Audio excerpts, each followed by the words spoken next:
सल्लि वसल्लिम वबारिक अला सय्यिदिना व मौलाना मुहम्मदिन अल-फातिह लिमा उग़लिक़ वल ख़ातिम लिमा सबक़ व नासिरिल हक़्क़ बिल हक़्क़ वल हादी इला सिरातिकल मुस्तक़ीम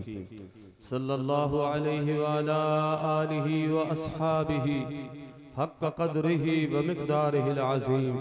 या फ़त्ताहु या फ़त्ताहु या फ़त्ताह ज़ालिक फ़ज़्लुल्लाहि युतीहि मन यशा वल्लाहु ज़ुल फ़ज़्लिल अज़ीम। या दाइमल फ़ज़्ल अलल बरिय्या या बासितल यदैनि बिल अतिय्या बिरहमतिका या अरहमर राहिमीन। नहमदुहु व नुसल्ली व नुसल्लिमु अला रसूलिहिल करीम। क़ाल अल्लाहुल करीम फ़ी किताबिल कदीम या अय्युहल्लज़ीना आमनु तक़ुल्लाह व कूनू मअस्सादिक़ीन। सदक़ल्लाहुल अज़ीम। इन्नल्लाह व मलाइकतहु युसल्लूना अलन नबी या अय्युहल्लज़ीना आमनु सल्लु अलैहि व सल्लिमू तस्लीमा।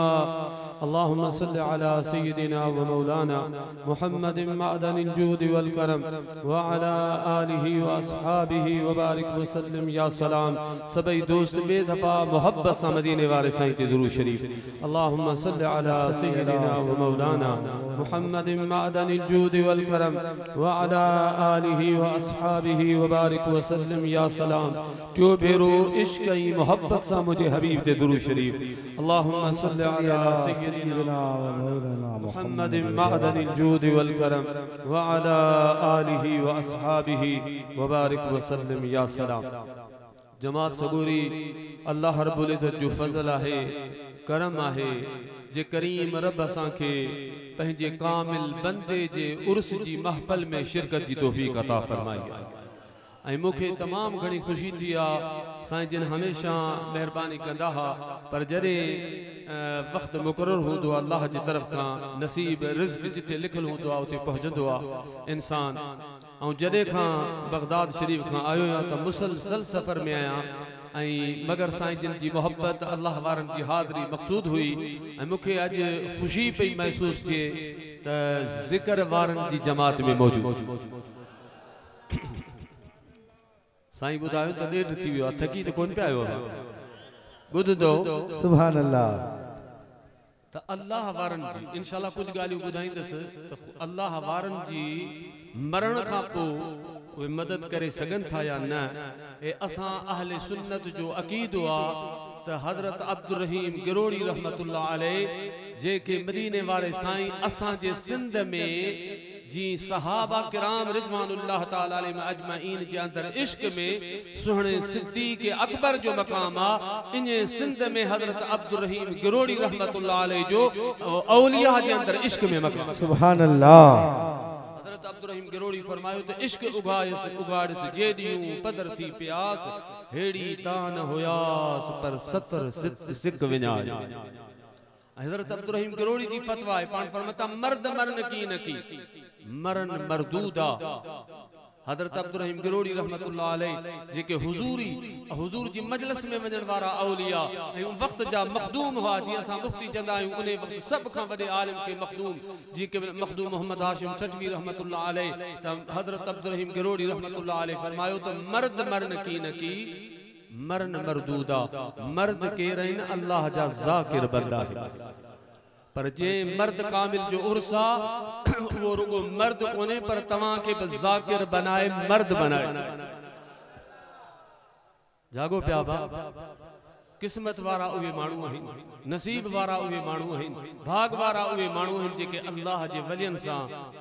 मुत्तसिल मिलल आहिनि खुदा जे वलियन सां मोहब्बत था कनि खुदा जे वलियन जो अदब था कनि अल्लाह जे वलियन सां प्यार था कनि मदीने वारे घोट सां मोहब्बत था कनि। इहा मोहब्बत कई कोन वेंदी आहे इहा मोहब्बत थींदी बि कोन्हे जॾहिं आमना जे लाल जी निगाह थींदी आहे त पोइ उम्मती हुजूर सां मोहब्बत कंदो। हुजूर जी हदीस आहे बुखारी शरीफ नबी करीम अलैहिस्सलाम जबल उहद ला दिसी महबूबन फरमायो त ही जबल उहद युहिब्बुना व नुहिब्बुहु। सरकार फरमायो त ही मूसा मोहब्बत तो करे और रसूलुल्लाह सल्लल्लाहु अलैहि वसल्लम सां मोहब्बत तो करे। जागो पिया न मुझा बिठा जागो पिया जबल जबल के न अखियों न कन्न न ज़बान न ज़ाहिरी जिस्म न दिल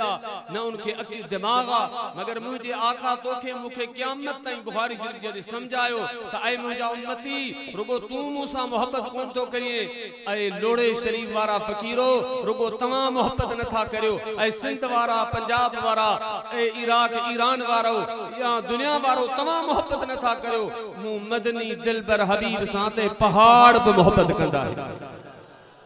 जागो पिया मुखे लगे तो थकी पिया होता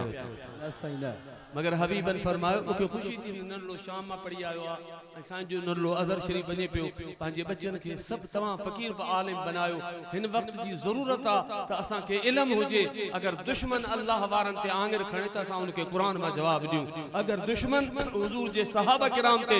आंगर खणे त असा उनके कुरान हदीस में जवाब दियो अगर दुश्मन हुजूर जे बचड़न ते आंगर खड़े त असा उनके कुरान हदीस में जवाब दियो अगर दुश्मन मुझे मुस्तफा ते आंगर खड़े त असा जे बच्चन के एड़ो इल्म होजे उनन के उते जे उते जवाब जागो पिया नबी सही फरमातो जबल उहद मूसा मोहब्बत तो करे ऐं महबूबन शेख अब्दुल हक मुहद्दिस जज़्बुल क़ुलूब इला दियार अल महबूब में लिखियो त हबीबन फरमायो तो मुंहिंजी मोहब्बत जे करे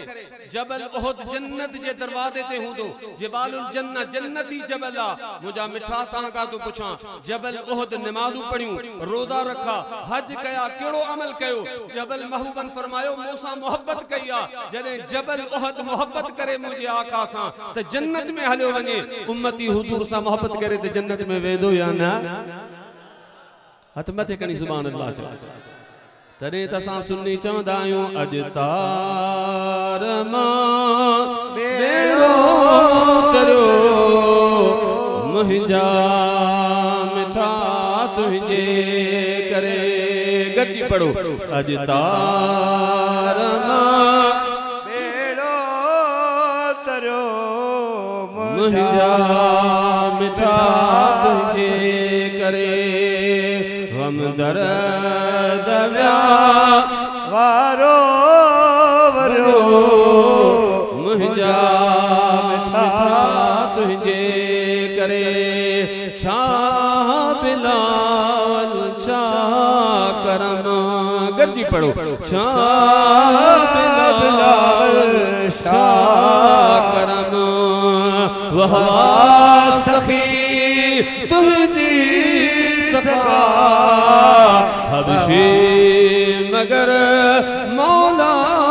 घुरो मुंहिंजा मिठा तुंहिंजे करे साईं पैसा ॾींदो त तकलीफ़ कोन कंदुसि केवला मूंखे अल्लाह से गंज ॾिनो आहे तव्हांजो सदको गौस पाक जो बस दुआ मिस्कीननि खे जागो पिया मुंहिंजा मिठा जोर सां सुभान अल्लाह साईं जी मोहब्बत मुखे वठी आई साईं जिन तमाम घणो मोहब्बत कंदा आहिनि अल्लाह से ता असां जो ये मोहब्बतूं कायम रखे ये सब मोहब्बतूं हबीबन जे करे सुभान अल्लाह मदीने वाले घोट जे करे मुझे आका जे करे असां दुआ घुरो तो खुदा सबनी के जल्दी मिठड़ो मदीनो दिखाए आमीन अर्ज पे कम जबल मोहब्बत कई महबूबन फरमायो युहिब्बुना व नुहिब्बुहु मूसा मोहब्बत तो करे आऊं मोहब्बत तो करे जरे हुजूर मदीने पहुंचा मदीने शरीफ जिथे हान बहू जो रोज़ो आ उम्मुल मोमिनीन सैयदा अम्मा आयशा सिद्दीका जो हुजरो आ जे में सुनो सिद्दीक अकबर पे गदा सुनो फारूक आजम पे गदा उन रोज़े जो अनवार जो आलम छा होंदो न मुस्तफा जे रोज़े जिथे खुदा जा दुरूद सलाम मलाइकन जा दुरूद सलाम पूरी कायनात जा दुरूद सलाम माना साबित थियो इमाम नववी रहमतुल्लाह अलैह लिखन था त पूरी कायनात में सब खां अफजल इबादत या तो नबी साईं जे रोज़े हुजूर जे गुंबद खजरा जो दीदार कर अल्लाह अकबर अल्लाह सा के बार बार ये हाजिर नसीब फरमाए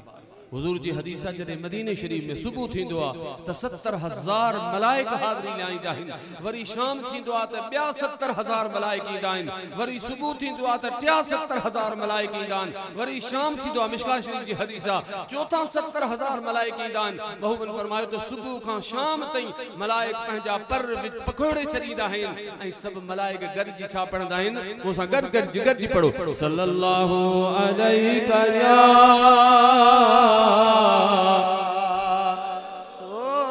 वसल्लम वसल्लम अलैका या मोहब्बत सा सल्लल्लाहु अलैका या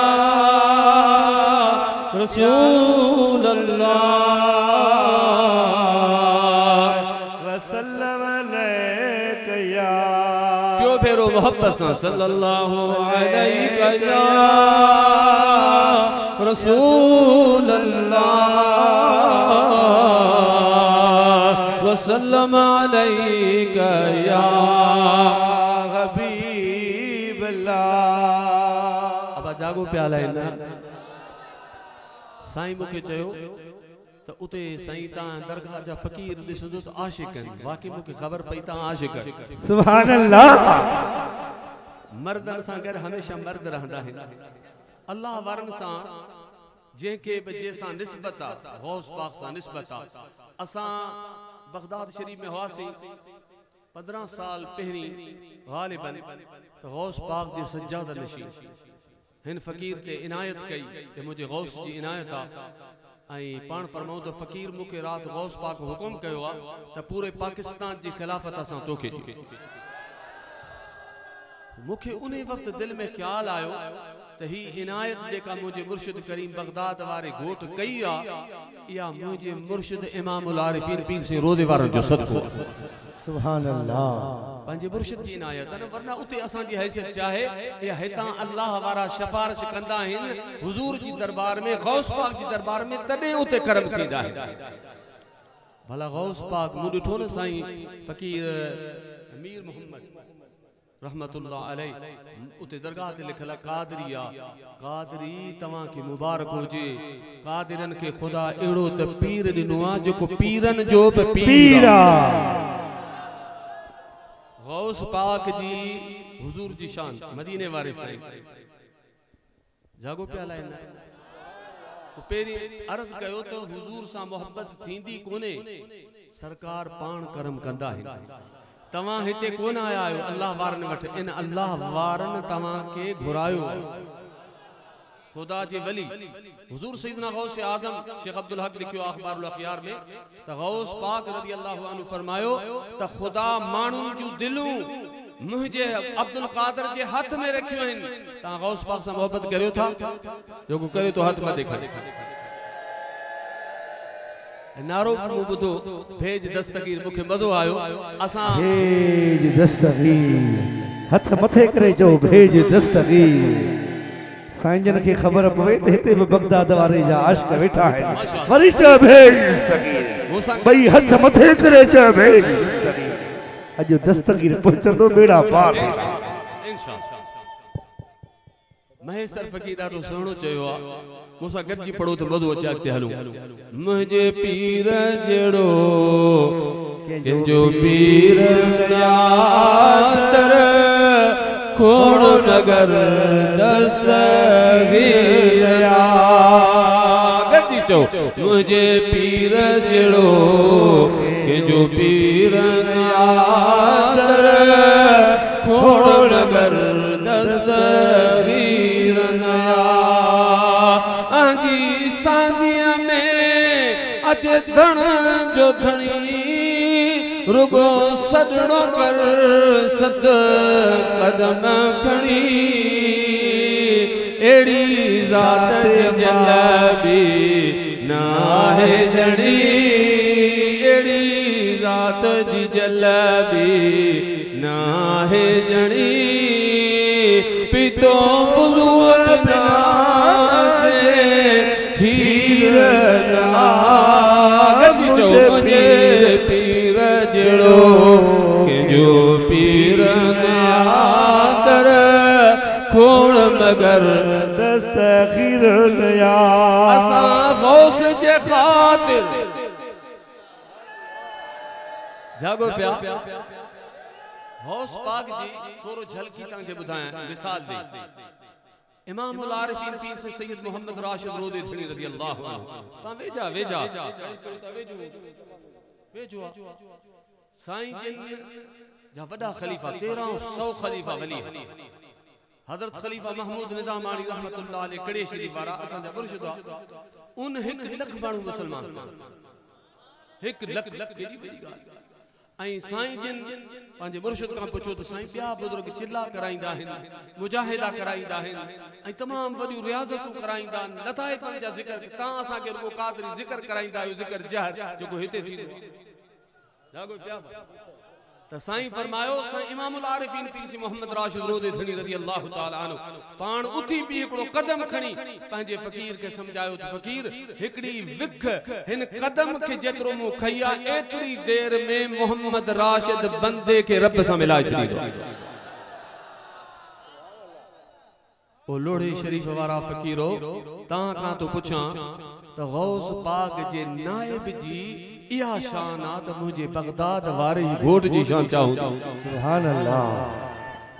मकाम छा हूंदो बगदाद वारे घोट जो, इहो के बेअदब खां न पुछ, के बेनसीब खां न पुछ। असां जेकर हथ ॾिना आहिनि त इहे हथ असां इने थोरो की ॾिना आहिनि, इहे गौस पाक जी रज़ा सां ॾिना आहिनि। गौस पाक लिखन था अखबारुल अखयार में शेख अब्दुल हक मुहद्दिस दहलवी लिखियो पाण फरमाऊं त हुजूर सैयदना गौस आज़म तकरीर में फरमायो पाण फरमाऊं त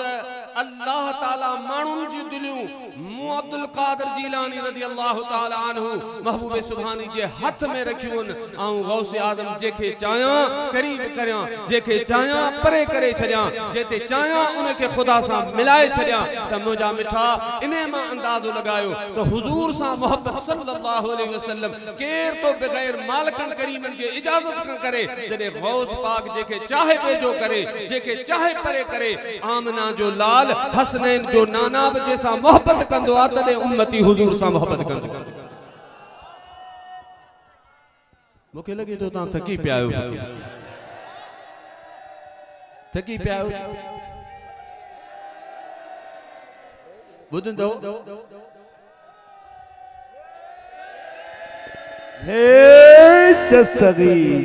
हुजूर जो शान। मगर मुखे विच में याद रहजी ने वने गाल ता अल्लाह वारे जे दर ते आया आयो शेख अब्दुल हक मुहद्दिस दहलवी रहमतुल्लाह अलैह जेके असीं त मञू था पर ॿिया जेके वलियन जा औलिया सां जा दुश्मन उहे भी मञन। शेख अब्दुल हक उहे भी लिखन था त असां जो इमाम हदीस जेको शेख अब्दुल हक जो अकीदा वो ही असां जो अकीदो आ। जागो पिया लाइन शेख अब्दुल हक मुहद्दिस दहलवी रहमतुल्लाह अलैह पंहिंजे किताब फारसी में अखबारुल अखयार में लिखन था त मुल्तान जो शहर हजरत यूसुफ गर्देजी रहमतुल्लाह अलैह आबाद कयो। शेख अब्दुल हक ता फरमाइन हजरत यूसुफ गर्देजी रहमतुल्लाह अलैह पंहिंजे किताब अखबारुल अखयार में वफात करे विया। को माण्हू नालो ॿुधी मुरीद थियण लाइ आयो, जॾहिं उते पहुतो त माण्हू ॿुधायो त बुज़ुर्ग त वफात करे विया हजरत यूसुफ गर्देजी रहमतुल्लाह अलैह। क़बर ते अची रुअण पिया त आऊं हेतिरो परे खां पंध करे आयो आहियां ज़िक्र वठण जे लाइ, मुरीद थियण जे लाइ, अल्लाह जो नालो वठण जे लाइ, तव्हां दुनिया मां हलिया विया। हजरत शेख अब्दुल हक का मामूली हस्ती कोन्हे, शेख अब्दुल अशरफ अली थानवी तो लिखे अहिड़ो मुहद्दिसो जेके हदीस सूंघण सां ख़बर पइजी वई, अहिड़ो मुहद्दिसो जेके हर रात हुजूर जो दीदार थींदो हो। पाण था फरमाइन हजरत यूसुफ गर्देजी रहमतुल्लाह अलैह जी अञा बि मुल्तान में मज़ार ऐं ख़ुद वञी ॾिसी आयो आहियां त हजरत यूसुफ गर्देजी उन खे हथ कढी पंहिंजो उन खां हथ मिलायो ख़बर ज़ोर सां सुभान अल्लाह चओ। शेख अब्दुल हक ता लिखनि त पोइ 30 साल रातियन जा जेको बि माण्हू अची सलाम कंदो हो त हजरत यूसुफ गर्देजी रहमतुल्लाह अलैह सलाम करण वारे खे क़बर मां हथ कढी ॾींदो। अबा जागो पिया जॾहिं हिकिड़े वली जी इहा शान आ पोइ उन खां बाद में गौस बाहुद्दीन ज़करिया मुल्तानी रहमतुल्लाह अलैह जी फरज़ंद वॾे पाण फरमाऊं फ़कीर आलम बरज़ख जो राज़ आ, हाणे इन खे बंदि कर। पोइ साईं जे हुक्म ते पाण उन अमल खे बंदि कयनि। तव्हां खां सुवाल थो करियां हिन दरगाह ते अचण वारो जॾहिं अल्लाह जो वली चाहे त क़बर मां हथ कढी मुसाफ़ो करे सघे थो त मदीने वारे साईं जी हयात जो आलम छा हूंदो। जागो पिया अल्लाह अकबर। पर वेचारा अंधन अंधकार सजन लदो सोधरो तहां ॾिसो किथे ही शहर आ कंडियारियो ऐं किथे हजरत भिटाई साईं जी मज़ार आ, पर खुदा जेको जेते इनायत करे समय लखे माण्हू वञनि था हाज़िरी ॾियण लाइ, पर अल्लाह वारनि जी मर्ज़ी आहे जेते निगाह। जागो पिया ना भिटाई साईं खे असां नथा समझी सघूं। मूंखे हिकिड़े फ़कीर ॿुधायो तमामु वॾा आलिम सैयद अता रसूल शाह, उन ॿुधायो त असां जे इलाइक़े में ठट्टे जे पासे में वर हिकिड़ो शहर आहे वर गुलाम ला उते उन जे पासे में हिकिड़ो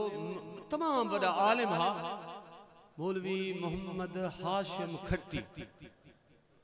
हिकिड़ो त मखदूम मोहम्मद हाशिम ठटवी आहे वो असल पाण खे लिखंदो बठोराई जेको असांजो शहर आहे सत्याणी शरीफ सां गॾु बठोरो पाण असल उते पैदा थिया ज़ात जा पहवर पर ॿियो वरी बुज़ुर्ग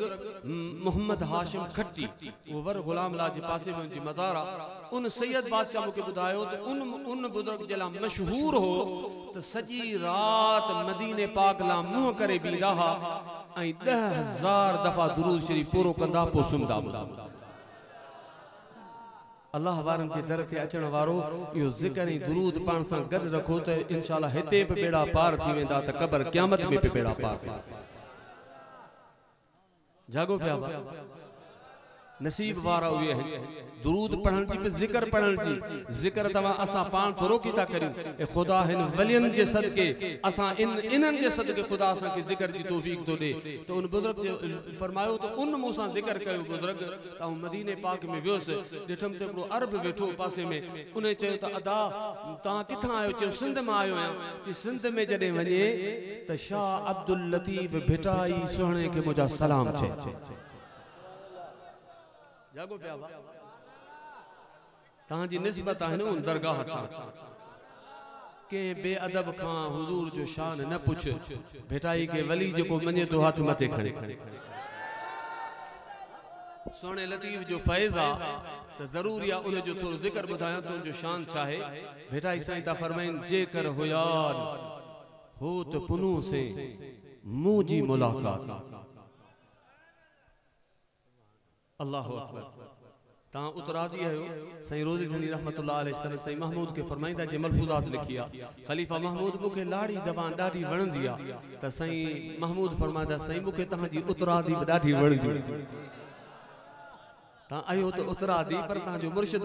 लाड़ में छे करे जे बेटाई साईं जो ॾाढो जो को शाह अब्दुल लतीफ बेटाई रहमतुल्लाह अलैहि असां जे बिल्कुल सत्याणी शरीफ जे वे जो को 30-40 किलोमीटर 25-30 किलोमीटर शाह अब्दुल करीम बुलड़ी वारा ऐं वक्त जा आरिफ जागो पिया त बेटाई साईं दा फरमाइन जेकर हुयान हो त पुनू से मुंहिंजी मुलाकात त बाहुन विझी वात रियूं कन रिणन में सुभान अल्लाह ता कौन बेटा से तो फरमाए त बेअदब खां न पुछ जेके खबर ही कोने महबूब जी ज़ियारत ही कोन कईया हुजूरी में वियो ही कोने शाह रहमतुल्लाह अलैहि फरमाइन था ओ मुझे महबूब जा उम्मती अच आऊं तोखे बुधाया त मुझे मदनी घोट जो शान चाहे पांता फरमान जे कर हुयान हो त पुनू से मुझी मुलाकात सुनो लतीफ तो फरमाया अगर इनन मानुन जी दुनिया वारन जी हुजूर जे इल्म ते आतराज करण वारा हयात ते आतराज करण वारा नूर ते आतराज करण वारा महबूब करीम अलैहि सलाम जी मोहब्बत इश्क ते आतराज करण वारा अगर मुंह वांगर महबूब सां मिलदा हुजन मुंह वांगर ज़ियारत कंदा हुजन मुंह वांगर हुजूर में वेंदा वजन त इनन खां उनन के खबर पए त महबूब चाइन महबूब जे कर हुयान हो त पुनू से मुझी मुलाकात तबाहुन विझी वात रियूं कन ऋणन में जॾहिं इन्हनि खे हुजूर जो दीदार थी वञे ये पंहिंजा हथ खाई छॾीन ॿाहूं खाई छॾीन मौला वा रात वरी कॾहिं ईंदी जे रात में आमना जे लाल जो दीदार थींदो ए सचल साईं जो ता जुर्मुट जो पढ़ियो सब पे ता रक्स कयो फकीरन जो त इयो सचल साईं ये इने थोरो की इनते रोजा अड्या पिया आहिनि ये सब मदीने वारे घोट जी मोहब्बत में रूंदा रहा ते रणदा रहा इन सबन ते करम मुझे मदीने वारे घोट जो आ हिन फकीर मीर मोहम्मद नालो मीर मोहम्मद आ इने ते मुझे मदीने वारे घोट जी इनायत आ सुभान अल्लाह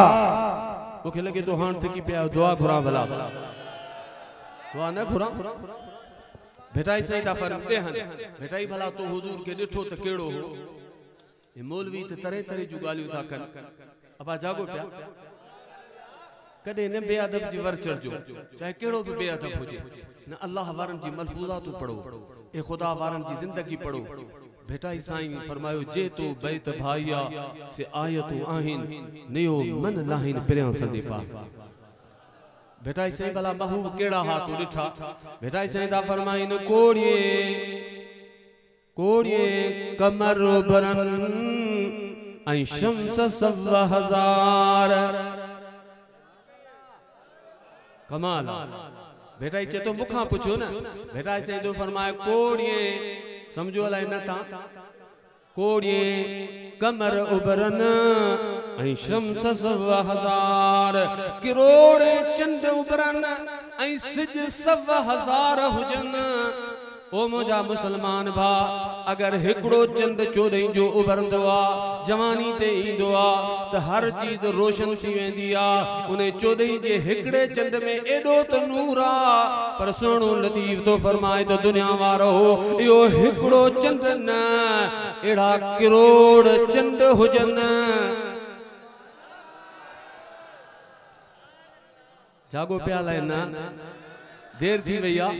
सुभान अल्लाह जोर से चो तो अग्या बताए कोड़िए जे तो करोड़े चंद हुजन कमाल आई शम्स सवा हजार सिज 100,000 घणा थिया लख हिकड़ो सिज तो उभरे तो सजी जहान रोशन हर चीज रोशन ऐं सिज जो चंत हयात नबी ना है सिज त हर जगह ते रोशनी तो दे अगर जो को बदबख्त पंहिंजो दर बंद करे चे ऊंदा है तो उन्हें जी बदबख्ती आ मगर सिराज मुनीर महबूबा महबूब जो नूर तो सजी कायनात में ही बलियन जो जेको भी नूर दिसो ता यो सब मदीने वाले सिराज मुनीर जो नूर आ अमा आमना जी लाल जो नूर आ बेटा सही अल्लाहु अकबर पांता फरमाइन कोड़िए कमर भरन ऐं शम्स सवा हजार पर मुझे पिरिया जी जे वी पति थे वार त साजन सब जमार तू चंद चांदो की न करे शाह अब्दुल लतीफ भिटाई रहमतुल्लाह अलैह फरमाइन ता करोड़े चंद हुजन सवे हजारे सिज हुजन मुझे महबूब जो वद्दो हवारो चहरो न माजा गल बसर वारियो अखियो न यदुल्लाह वारा हथ न वमा रमैत वारियो बाहु न अलम नशरह लक वारो सीनू न नबी साईं जे वार मुबारक जो विहू पत्ती अगर दुनिया में जाहिर थी वने त ऐ चंद ऐ सिज तू सजी जिंदगी सोजरो न करिए त मुजा मिठा यो अल्लाह हबीबन जे मथा पर्दा विदाहा यूसुफ अलैहिस्सलाम के अल्लाह 100 में हिकड़ो हिस्सो अदा कयो उन्हें के दिसी मानू औरतन कुरान तो जे हथ वढे छया खबर ही कोन पई पर वे 100 जा 100 हिस्सा मुझे मदीने वाले साईं के मिलिया उन्हें महबूब के जिनन डिठो हुंदो उनन अखियन जो शान छा हुंदो तरे तसा चवंदा आहियूं मौला असां सभिनी के मिठड़ो मदीनो लिखारे जागो प्या मदीने जी सिक है पर ए मदीने वाले साईं हिन महफल हिन जलसे जी असां के कदर पौधो क़यामत वारे वीडियो भर जे पे वीडियो सामू जदी माल तहां जी दिल चाहे वीडियो दिसो तहां उर्स दी महफल दिसी सगो ता आलम सगोरा तकरीर प्या कर नात पे पढ़े फकीर झूमन प्या ए सब कुछ जो को आता दिसी सगो ता जदे चाहे पर रब से कुरान में फरमायो किरामन कातिबीन यालमून मा तफालून हे वीडियो पे भर जे यो क़यामत जदी खुल क़यामत जदी असां के अगा फमन यअमल मिस्काल ज़र्रतिन खैरन यरा वमन यअमल मिस्काल शर्रतिन यरा अल्लाह से फरमाया सर्रे बराबर नेकी वो अब ताऊ ने दिसदा क़यामत जी सर्रे बराबर जो को गुनाह है ओ ता के दिखार वेंदो मीज़ान थी दो वजन लगंदो जे गुनाह ज्यादा थी वेंदा जहन्नम में नेकी ज्यादा जन्नत में पर कुर्बान वना उन्हें दी अगर आसरो हुंदो तो पूरी कायनात के हत्ता के नबियन अंबिया अलैहिस्सलाम क़यामत जी नफ्सी इज़हबु इला गैरी मगर उन्हें दी पूरी कायनात के आसरो हुंदो त मुझे हसनैन करीमैन जे नाना मोहम्मद अरबी जो हुंदो वरी दोबारा यो शेर पढ़ो अजतार मां बेड़ो करो मुझा मिठा जे करे हम दर्द व्या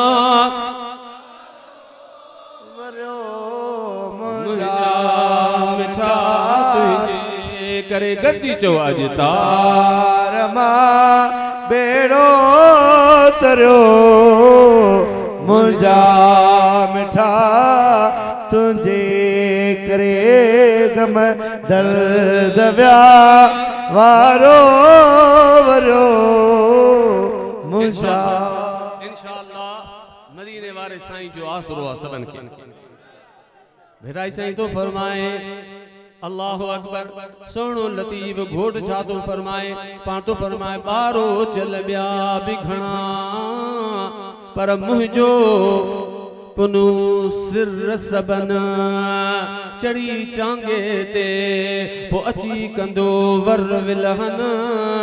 मथा माज़ूरन शल होत धरींदो हथड़ा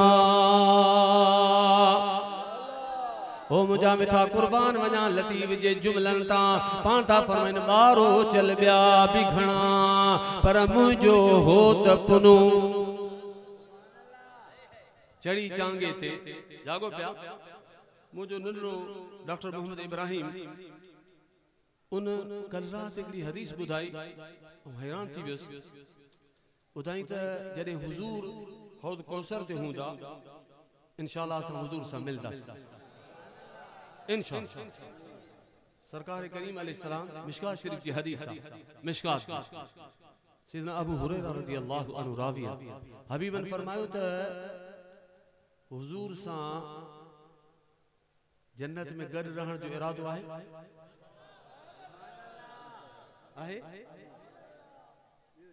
नबी करीम सल्लल्लाहु अलैहि वसल्लम पाण फरमायो हुजूर दस दिनु मिशकात शरीफ की हदीस रावी सैयदना अबू हुरैरा रज़ियल्लाहु जामे तिरमिज़ी की हदीस मिशकात शरीफ तो महबूबन करीम अलैहिस्सलातु वस्सलाम हिकड़े ॾियारे हिकड़े हथ इमाम हसन जे हथ में बियो इमाम हुसैन जे हथ सब सहाबा जो मजमू हुजे नबी से छा फरमायो महबूबन फरमायो मन अहब्बनी ये मूसा मोहब्बत कई वरी सरकार बिन्नी शहजादन जा नडर जा हाथ जलिया जामे तिरमिज़ी दरसी किताब शाह अब्दुल अजीज मुहद्दिस दहलवी ता फरमान जे घर में जामे तिरमिज़ी पया जण तो हुजूर अलैहि सलाम जो लफ्ज बे लफ्ज मौजूद महबूबन फरमायो मन अहब्बनी जे मूसा मोहब्बत कई हुजूर सा मोहब्बत करियो था ना था सरकार फरमायो अहब्बा हाज़ैने जहनन बिनन शहजादन सा मोहब्बत कई व अबाहुमा जिन जे बाबे मौला अली सा मोहब्बत कई व उम्महुमा जिन जे मां खातून अतर सा महू जे बचण जी मोहब्बत जो अजर छा है जामे तिरमिज़ी जी हदीस नबी से फरमायो जे मूसा मोहब्बत कई हसन हुसैन सा मोहब्बत कई व अबाहुमा जिन जे बाबे अली सा मोहब्बत की व उम्महुमा जिन जी मां खातून अतर सा मोहब्बत कई कौन माया फी दर्जत यौमल क़ियामत मुझे आका फरमायो ओ शख्स मुझे दर्जे में मु रसूलुल्लाह सा गड हूंदो सुभान अल्लाह ता जोर सा खोल के सुभान अल्लाह हथ खणी जो सुभान अल्लाह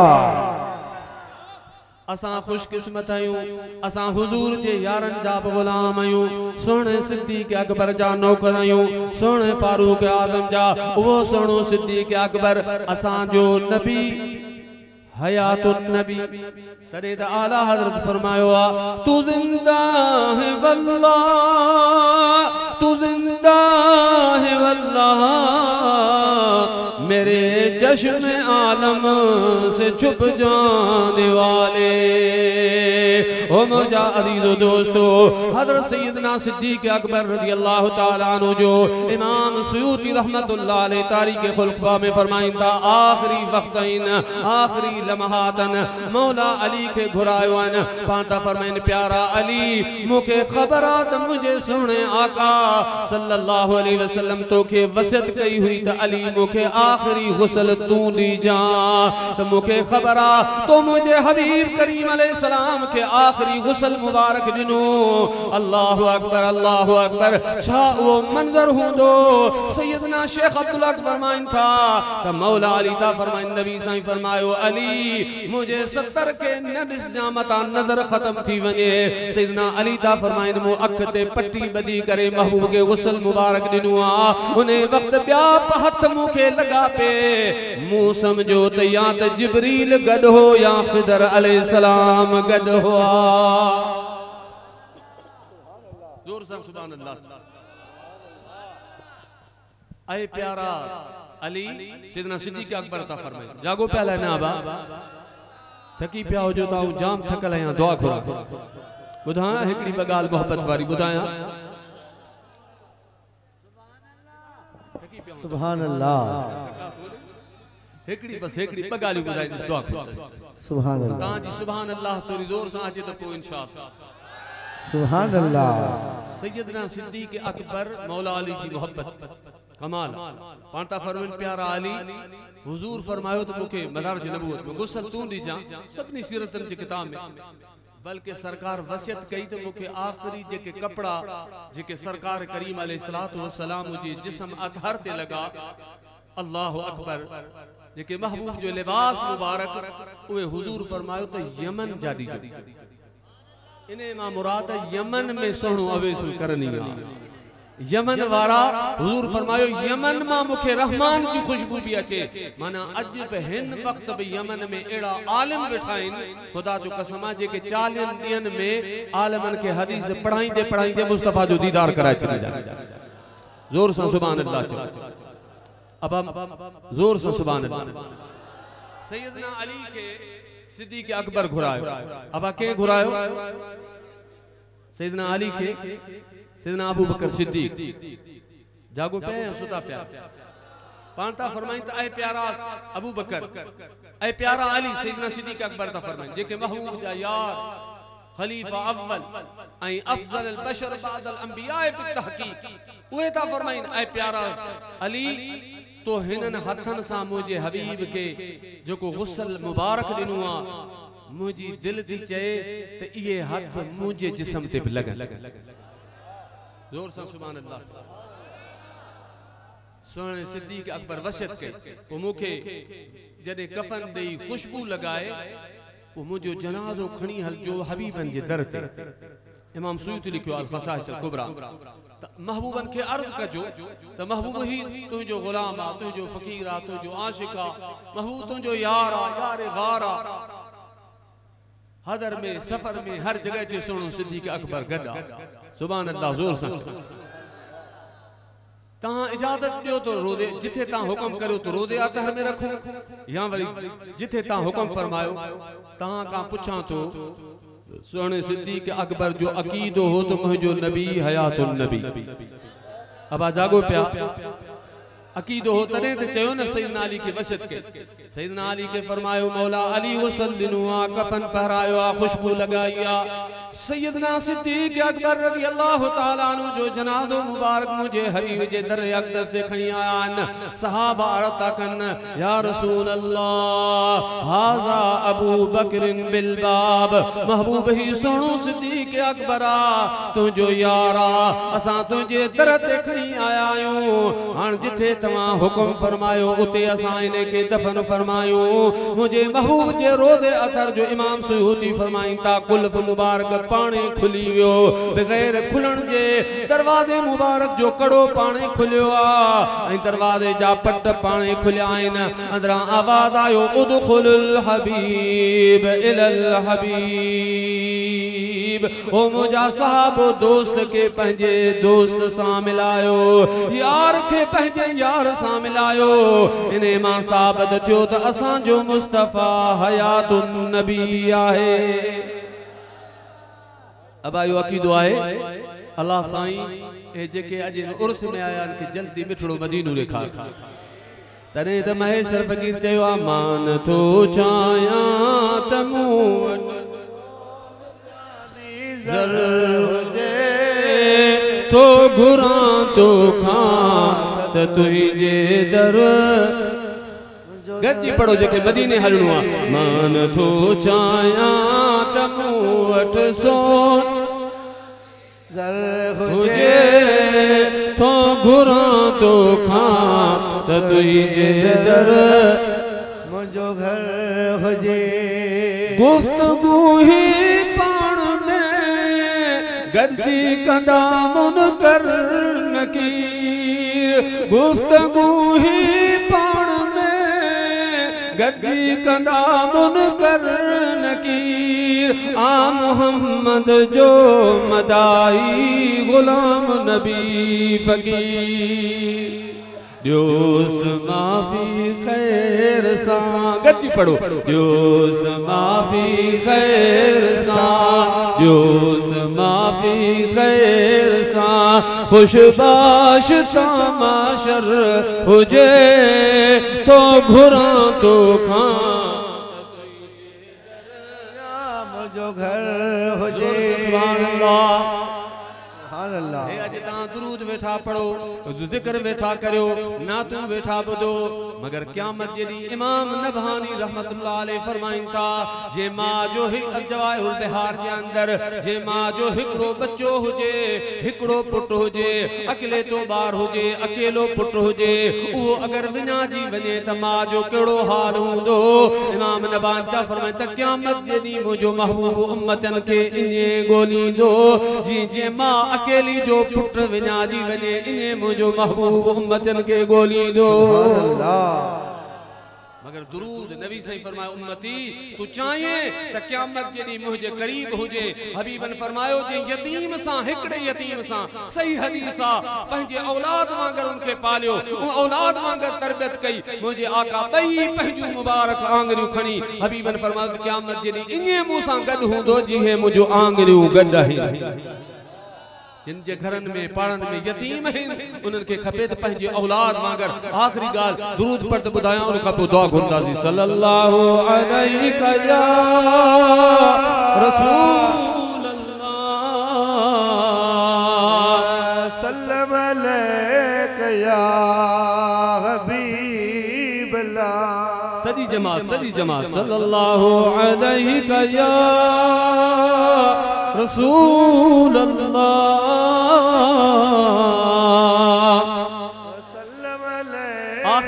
आखिर ताईं वरी टियों भेरो दुरूद शरीफ सल्लल्लाहु अलैहि या रसूल अल्लाह व सल्लम अलैका या हबीब अल्लाह बस मुझे जलसे आखिरी गाल में पैगाम इहो आहे त चाहियो था त मैदान महशर हुजे ऐं उन में मुस्तफ़ा सां गॾु हुजो जंहिंजी तमन्ना हथ मथे इन में न के पीर जो दुनिया जा सब पीर जॾहिं मक़ाम ख़त्म थिए उतां वलियन जो मक़ाम जिते ख़त्म थींदो आहे उतां शहीदन जो मक़ाम शुरू थींदो जिते शहीदन जो ख़त्म थींदो आहे उतां सिद्दीक़ीन जो मक़ाम शुरू थींदो आहे शाहबाज़ बिस्तामी था फरमाइनि जिते उन्हनि जो मक़ाम ख़त्म थींदो आहे त नबियनि जो मक़ाम शुरू थींदो आहे सभु नबी रसूल कोन्हनि जिते नबियनि जो मक़ाम ख़त्म थींदो आहे उतां रसूलनि जो मक़ाम शुरू थींदो आहे जिते रसूलनि जो मक़ाम ख़त्म थींदो आहे उते उलुल अज़म पंज नबियनि जो मक़ाम शुरू थींदो आहे जिते उन्हनि जो मक़ाम ख़त्म थींदो आहे उते मुंहिंजे आमना वारे दिलबर महबूब जो मक़ाम शुरू थींदो तॾहिं त आला हज़रत फरमायो न सबसे औला हमारा नबी सबसे बाला हमारा नबी कौन देता है देने को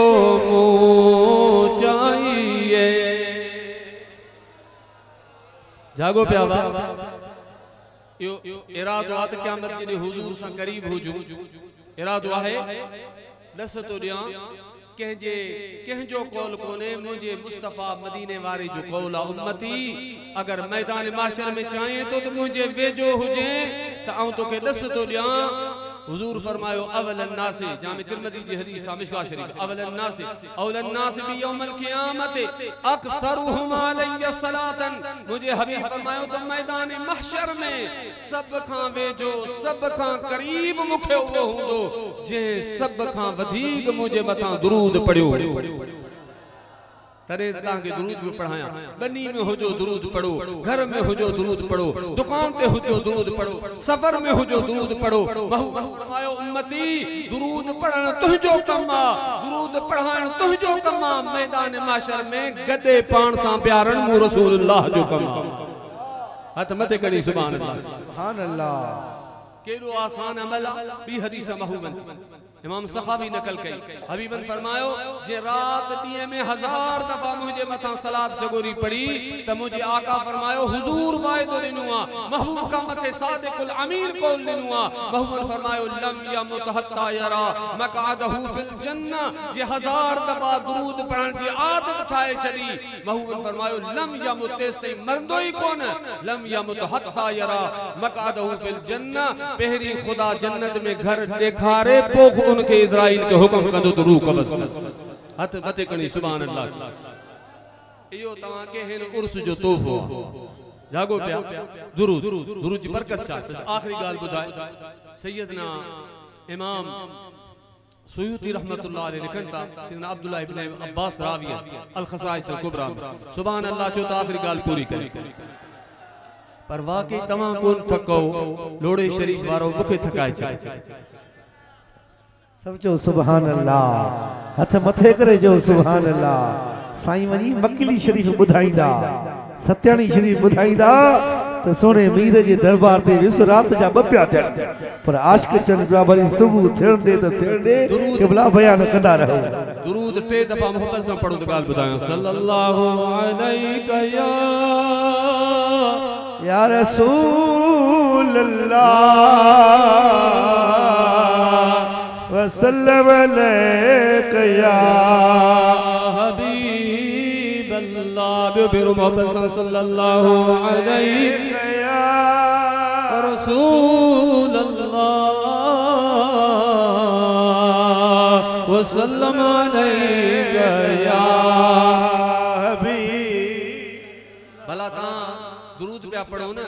खुदा जो कसम मुस्तफा जी आज्ञा ता हैरान थी वदो की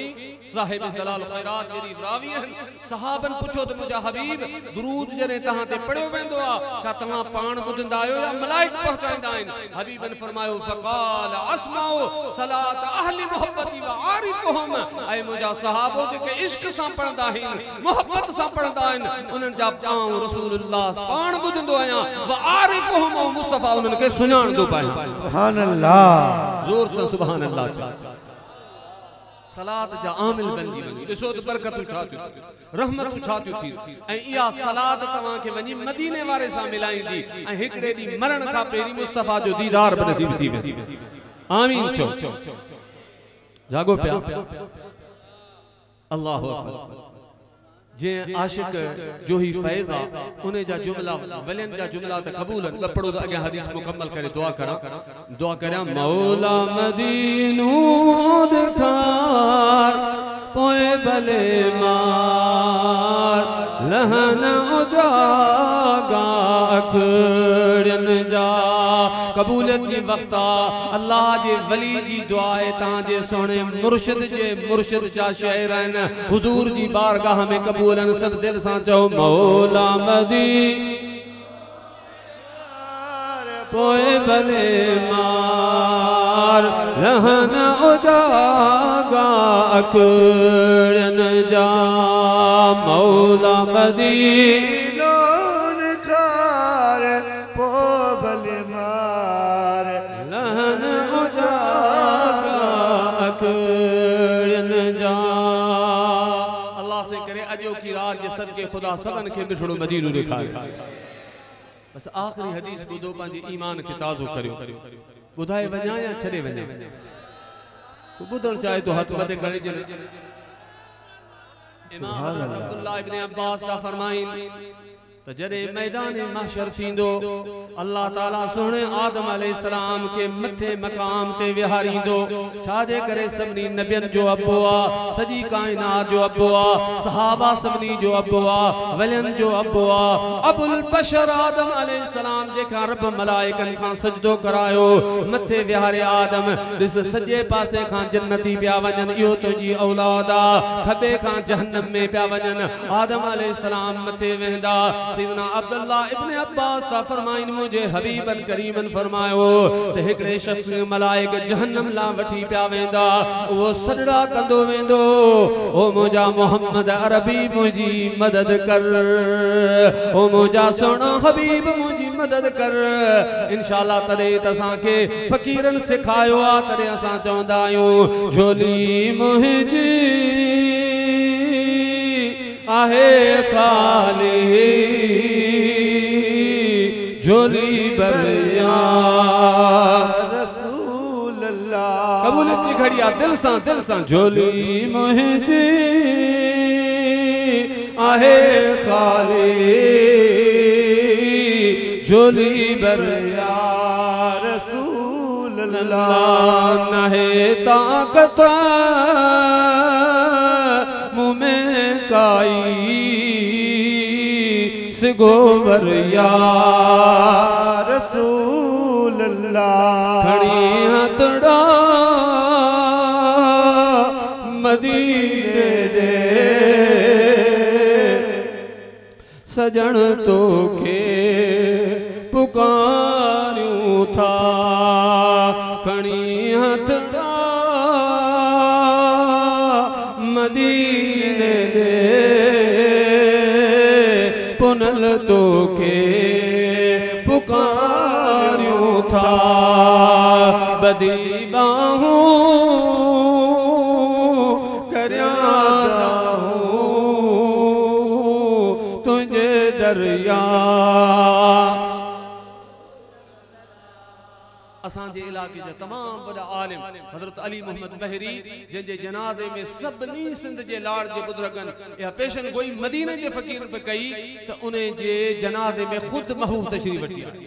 हज़रत अली मोहम्मद महरी ज़ात जहा उन बुज़ुर्ग हो अमिन तज़क्को हुवल हबीबुल लज़ी तुरजा शफ़ाअतुहु लिकुल्लि हौलिन मिनल अहवाल मुक्तहिमी इन शेर जे तर्जमे में पान शायरी में शेर लिखियो आ त अहमद संदो आसरो सुभान अल्लाह ता कोन जेके अहमद जो आसरो आ वो हथ मते करी सुभान अल्लाह सुभान अल्लाह गिरोड़ी रहमतुल्लाह अलैहि फरमाता अहमद संदो आसरो चिटियो भुणा चित जित हया फाटदा हैबत सा अरबी इंदो उत बी भेणी नाहे भित बत शफाअत शफी करीम जे क़यामत जो मैदान हूंदो सुभान अल्लाह चो मैदान महशर हूंदो सुनो आदम मथे बैठो आ हितां जन्नती पिया वञन हुजूर जो उम्मती सॾ कंदो हज़रत आदम अलैहिस्सलाम फरमाईंदा या अहमदा नबी साईं के सॾ कंदा मैदान महशर में महबूब ईंदा लब्बैक या अबुल बशर ओ मुंहिंजा ॾाॾा मां मोहम्मद करीम हाज़िर आहियां हबीब करीम अलैहिस्सलाम के आदम अलैहिस्सलाम फरमांदा महबूब तुंहिंजो उम्मती दाहूं पियो कंदो वञे मलाइक जहन्नम ला वठी पिया वञनि नबी साईं फरमाईंदा मलाइको इहो मुंहिंजे हवाले करियो इहो मुंहिंजो उम्मती आ नबी साईं के मलाइक अर्ज़ कंदा महबूब अल्लाह जो हुक्म आ फमन यअमल मिस्काल ज़र्रतिन खैरन यरा व मन यअमल मिस्काल ज़र्रतिन शर्रन यरा महबूब सां वज़न कयो आ वज़न में हिन जा गुनाह घणा थी विया नेकियूं थोरियूं आहिनि सवाबन वारो पासो मथे खजी वियो गुनाहन वारो गरो थी वियो असां खुदा जे अमल ते सख्ती अमर जेको आ उन जा अल्लाह जे अमल जेको रब जो हुक्म आ असां उन जे मथा अमल कयो आ रब जो हुक्म आ असां हिन के जहन्नम ला वठी पिया वञो नबी साईं मथे तव्हां पंहिंजे रब सां राब्तो कयो नबी साईं अर्ज़ कंदा बल्कि इमाम सखावी कौलुल बदी में था लिखनि त मदीने वारो घोट पंहिंजे रेश मुबारक दाढ़ी मुबारक में हथ विझी अर्श ला निहारींदो हुजूर केतरी मोहब्बत कन काश असां के बेड़ी मोहब्बत हुजे। जागो पिया बा नबी साईं जदे अर्ज कंदा त इमाम सखावी ता फरमाइन फयातिन निदाउ मिन इंदिल अर्श अतियु मुहम्मदन। ओ मलाइको अर्श खां निदाई दी, ओ मलाइको मुझे मुस्तफा जी इत्तबा करो जी मुझो हबीब चए इने करो। मलाइक अर्ज कंदा महबूब के जेको ता जो हुक्म महबूबन फरमायो मीज़ान ते हलो वरी हिंजा गुनाह तोरियो सवाब तोरियो। मूंखे लगे तो तां के निंड अची वई हथ मत कदी सो आखिरी गाल सुभान अल्लाह बे दफा सुभान अल्लाह बे दफा सुभान अल्लाह चौथे दफा सुभान अल्लाह पंजे दफा एड़ी करो जे सत्यानी शरीफ पहुंचे सुभान अल्लाह। जागो पिया सरकार पंहिंजी महबूब अलैहि सलाम मौला हे मुंहिंजो उम्मती केडी मोहब्बत था कन हुजूर उम्मत अल्लाहु अकबर। इमाम सखावी अल कौल बदी में ता फरमाई त सरकार की जरे निदाई दी अर्श खां फयाति निदाउ मिन इंदिल अर्श अतियु मुहम्मदन। अर्श खां निदाई दी मलाइको मुझो हबीब जी चयो ने करियो। खुदा जो कसम मैदान महशर कोन होदो मुस्तफा जी शान दिखारण जो डी होदो। अल्लाहु अकबर। तरे जो को शेर मु पढ़ियो या गाल वरी त आला हजरत थोरो इने थोरो की चयो कौन ताहे देने को मु चाहिए। सभी पढ़ो कौन दे ताहे देने को मु चाहिए। देने वाला है सच्चा हमारा नबी।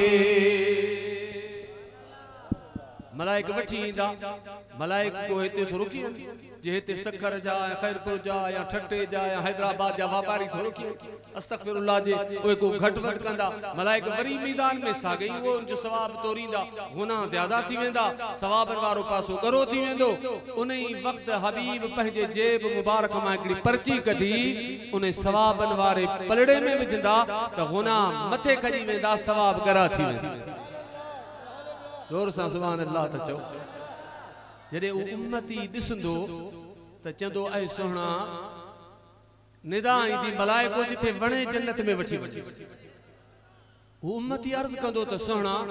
ए सजे मैदान महशर में तोखां मथे को सोहणो कोने।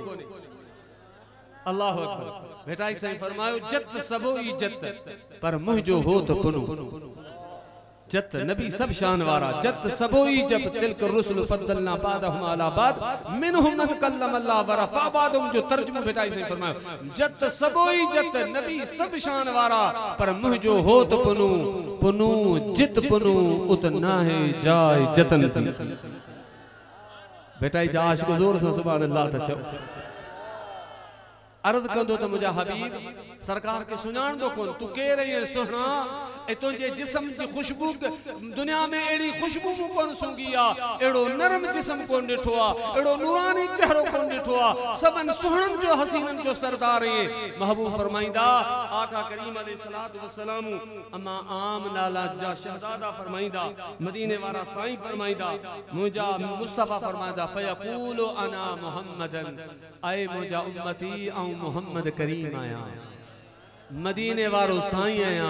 तुझो नबी आया। मुझा महबूब फरमाइंदो कुंता व हादिही सलातु कल्लती कुंता तुसल्लीहा अलैया। ऐ मुझा उम्मती तो जेको मुते दुरूद पढ़ियो न हिकड़े दफा या तुझे हिकड़े दुरूद आ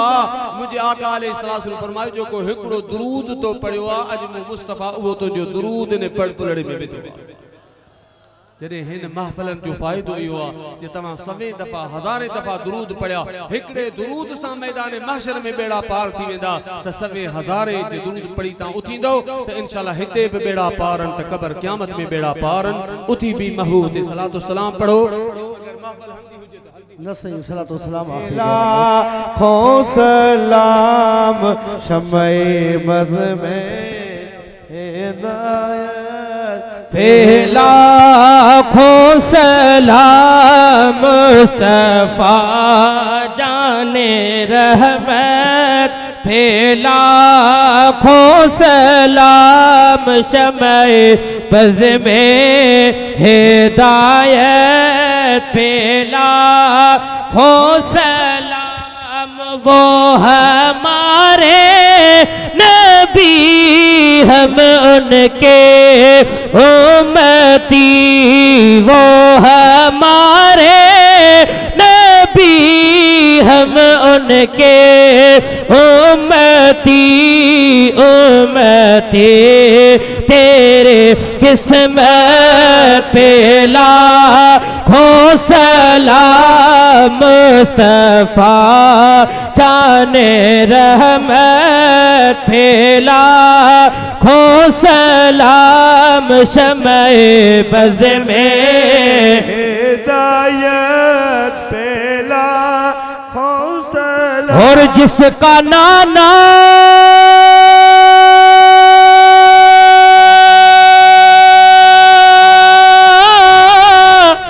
नबी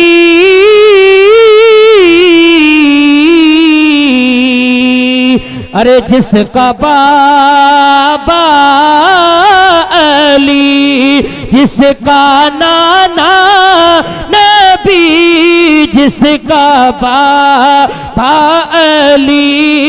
उस हुसैन इब्ने हैदर पे लाखों सलाम मुस्तफा जाने रहमत पे लाखों सलाम शमए बज़ में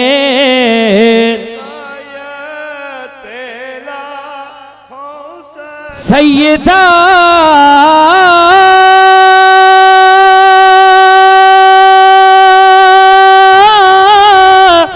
ज़ाहिदा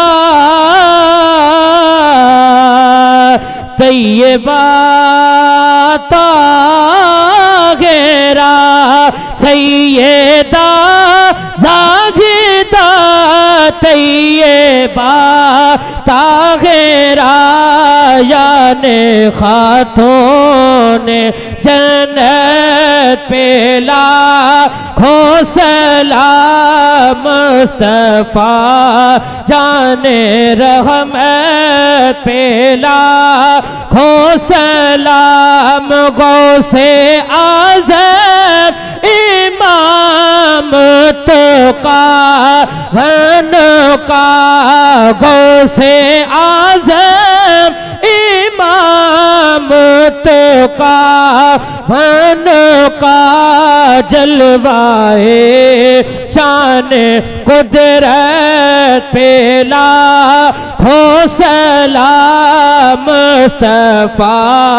जाने रहमत पे लाखों सलाम शमए बज़ में हिदायत पे लाखों सलाम मेरे मुर्शिद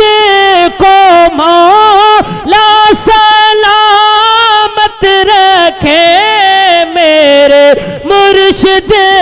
को मौला सलामत रखे अल फुकरा की जमाअत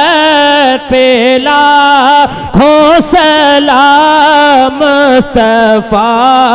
जाने रहमत पे लाखों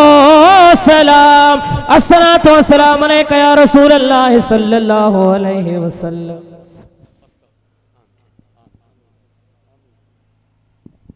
अल्लाह आमीन। ते दफा जमात से मेरी कुल शरीफ अल्हम्दुलिल्लाह।